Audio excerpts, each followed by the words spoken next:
Jai Sri Gurudev. Good morning, children. So, in previous class, I had taught you Unit 10, the story Terry and the Turkey, and also I sent the question and answer exercises and PDF to you. I hope you all are completed those work, and I am sending lesson-wise unit test questions. You have to write in your any old rough note or old book in your home. Okay, so let's get started. Today's story, Unit 12, The People Who Hugged Trees.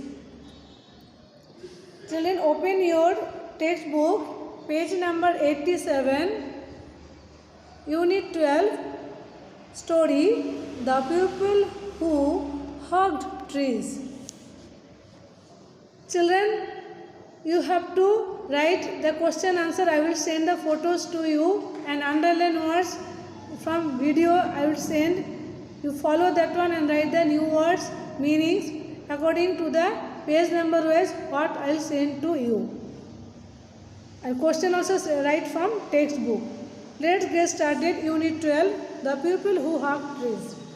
Trees are the life force of our planet. They give us oxygen, take in carbon dioxide, help prevent soil erosion, give us food and timber, and provide home to many animals. It is extremely important that we save them. Can you think of 3 or 4 ways in which you can save trees? In last two or three lessons before also, Unit 5, we learned one story, the mangroves. Means the friends of mangrove stories, children. Same like that, only one story. How do people save the trees? Those who doesn't know reading, writing, illiterate people. And we are getting the education. We have to save tree. How? So this is the story. Listen. The events in story took place in 1730. Amrita Devi lived in a Bishnoi village amidst the desert of Rajasthan in northern India. The Bishnoi sect lived in harmony with the nature and protected trees and wildlife. As a child, Amrita was taught that trees guarded the village from sandstorms as well as gave fresh air and water, fodder for cattle and food to humans. Amrita loved trees, and each morning she would place her hands on the trunk of a tree and say, "Tree, you are tall and beautiful.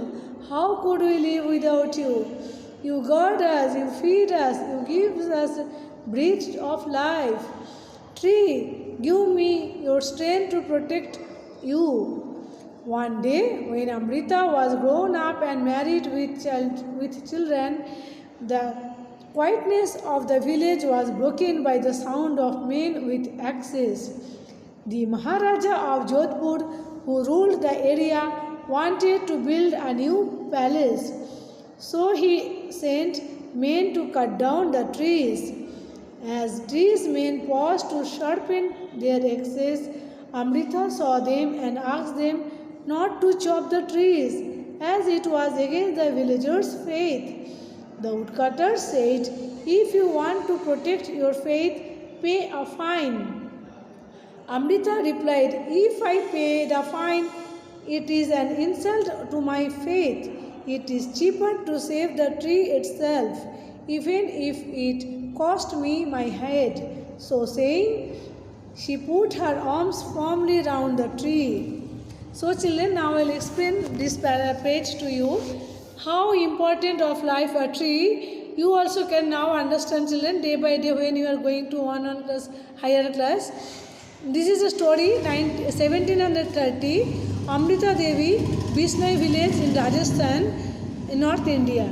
So Bishnoi village sect lived harmony with the nature and protected trees, wildlife. So many trees and wildlife, means animals, beings are living there.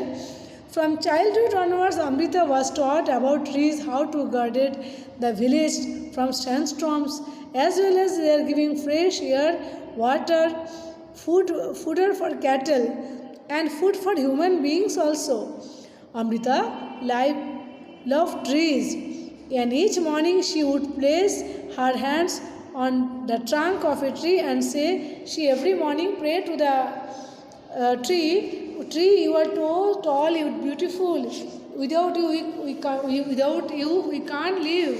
You guard us, you feed us, you breathe, you gives us breath of life. Tree, give me strength to protect. How much strength you have, give to me. So Amrita, like that only, when she was got married and with children, one quietness or village was broken by sound of men with axes. Some people had came to there to cut the trees. How the Maharaja of Jodhpur in Rajasthan, the Maharaja was ruled, who was ordered to the people, men, to cut down the trees to make another one palace. And the people are came with sharpened axes. Amrita protected to them. Don't chop the trees. You are against villagers' faith. The woodcutter said, if you want to stop me, you have to pay the fine. Amrita said, if I pay the fine, it is insult matter for my faith and insult matter for the trees. I should not bend my head. And she was again hug the trees and to stop the chop them. Next, children, page number 88. Stand back, warned the woodcutters. You will have to cut me down first, responded Amrita. The woodcutters pulled her away and threw her on the ground. Amrita was quick to get up again and hug her tree. The old man had to hit her body before he could strike at the trunk of the tree. Amrita was followed by 3 of her daughters, and the Bishnoi people from the nearby area came running to hug the trees. The woodcutters had to hack their way through the tree-hugging people. The woodcutters returned to the Maharaja with only a small quantity of timber and told the angry Maharaja about the people hugging the trees. They said we had to hack through the bodies of 363 Bishnois to get it. The Maharaja demanded, are you reporting to me that you were forced to kill 363 of my people? Why didn't you go somewhere else? So now children, what happened? Again the woodcutter wanted to hug, but she was not stopped. She again hugged with her children, and Bishnoi people also hugged the trees to chop them. The woodcutter returned back to the palace and everything details informed to the Maharaja. She was telling that, the woodcutters were telling, if we cut the trees, we have to hug 363 Bishnoi peoples along with the trees. That then Maharaja demanded, are you reporting to me we are forced to kill 363? So you want to kill by force 363 people of my village? You can't go somewhere else. Next children, page number 89. The woodcutter replied, sir, wherever we went to found these Bishnois hugging the trees. Then the Maharaja gave orders for work to stop on the new palace. Then Maharaja told, stop this work. Whenever they are going to cut, all our Bishnoi peoples are stopped to them to cut the trees. Next day he set out to visit the Bishnoi village. The village leaders prepared gifts of horse and fruits and went ahead to welcome the Maharaja. On entering the village, the Maharaja found the air fragrant with sandalwood, and incense was burning while villagers were saying prayers for those who had given themselves to save the trees. The Maharaja was deeply impressed that the Bishnois did not complain about the deaths of their people. They even welcomed him in a festive mood. He was deeply moved by the non-violent approach of the Bishnois, and he wanted to make amends. He declared that from that day no axes would be collected, the Bishnoi villagers would never be called upon to provide timber, and there would be no animal hunting allowed. Today, these Bishnoi villagers are still surrounded by their trees, khejri and beech. The wildlife gives us area the appearances of sanctuary. Now children, what happened? After next day, the Maharaja went to visit the Vishnu village. Whenever he entered the village, he was surprised to see their nice fragrance was coming from sandalwood and some incense burning something made by wood. And they prayed to the people, those who are given the death, life for them, for their village, to protect the trees, for cut trees by woodcutter.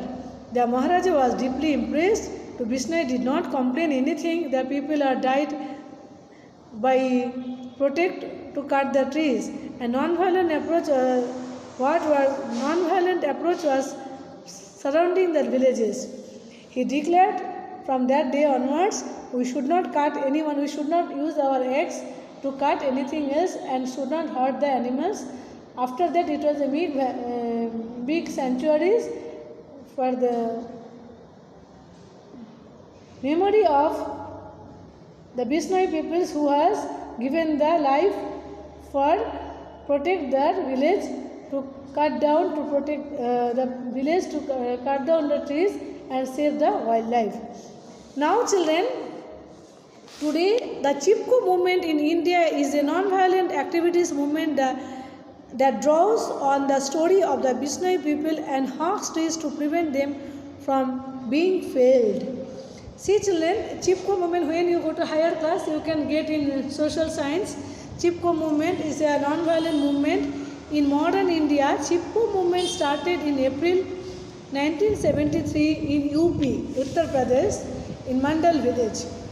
In the upper Alakananda valley, soon it spread in other Himalayan districts of the state. So we can know the Chipko movement, how they protect the life of the trees, how to protect the wildlife sanctuaries. We can get more knowledge about that one, and you can search from net also. You can inform your parents to find out what is the Chipko movement and what is the useful and how the people protect to save the trees, to save the wildlife from that some unknown people, those who are cutting the trees, those who are taking the life of the wildlife means some animals, those who are safe, very rare we can see nowadays. Okay, so this is the story of the people who hawk trees. Now children, see here underline words you have to write in your textbook. Learn the